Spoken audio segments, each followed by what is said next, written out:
There were two boys who had grown up on the same street. They weren't brothers, but they might as well have been. From riding bikes through puddles to late-night talks about everything and nothing, they had always been close. One was the bold, outspoken type who always seemed to have a plan. The other was quieter, a bit more thoughtful, the kind who listened more than he spoke. They were different in many ways, but they understood each other in the kind of way that dose and tea need a lot of words.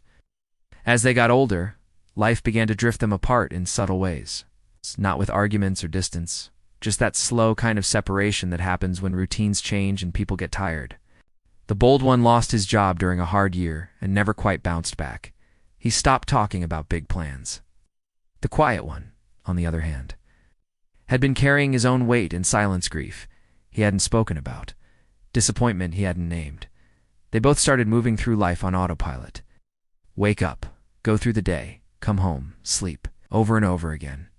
The spark they once had, the excitement, the laughter, the sense of possibility, it felt like it had faded into the background. One chilly afternoon they met again, almost by accident.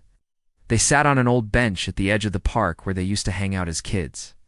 Neither of them said much at first. The quiet one looked out over the frozen grass and finally said, "I feel like I'm stuck." The other boy nodded, rubbed his hands together and replied, "Yeah, me too." That was all it took. Not a long conversation. Just the honesty in those few words. It was like they had both been waiting for someone to say it first. From that day on, they started meeting up a little more often. Not for anything big, just short walks or sitting on that same bench with 2 cups of cheap coffee. One day, the quiet one brought a notebook and said he was going to try writing again. Nothing fancy. Just a few lines each morning. The bold one decided to start jogging. Right. Not far, just down the street and back. They made a small agreement between themselves. 1 small step a day. That was it. Nothing too serious. Just something, no matter how minor, to move forward. At first, it felt like it didn't matter. A short jog here, scribbled note there. No one else would have noticed. But over time, something changed. As the bold one started waking up with a little more energy, he added another block to his run. The quiet one filled page after page with words he hadn't even realized were in him. They started challenging each other gently. Not in a competitive way, more like pulling each other out of the fog. When one of them didn't feel like moving, the other would show up anyway.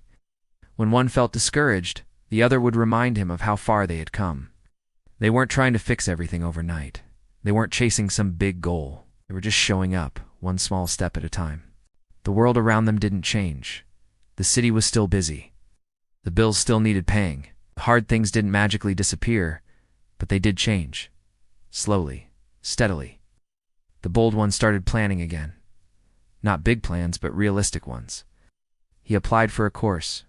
The quiet one shared some of his writing with someone he trusted. And the more they kept going, the more they began to believe in themselves again. One spring morning, after months of walking through the same routine, they stood at the edge of that park and looked around. The trees were starting to bloom. The air felt lighter. The bold one turned to his friend and said, "You know what's crazy? I almost gave up on myself." The quiet one smiled. "Same, but it turns out small steps are stronger than they look." They didn't make a big deal out of it. They just nodded, like the people who had seen something real and didn't need to explain it.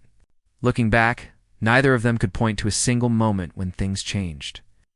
It wasn't a single decision or a sudden shift. It was the walk, the coffee, the notebook, the jog, the quiet commitment to move, even when it didn't feel like progress. They learned that healing doesn't always come in a big wave. Sometimes it shows up in whispers, in simple routines. In the quiet decision to keep going, they kept walking that same path, side by side. No rush, no pressure, just steady steps forward, because sometimes the smallest steps are the ones that carry you the furthest.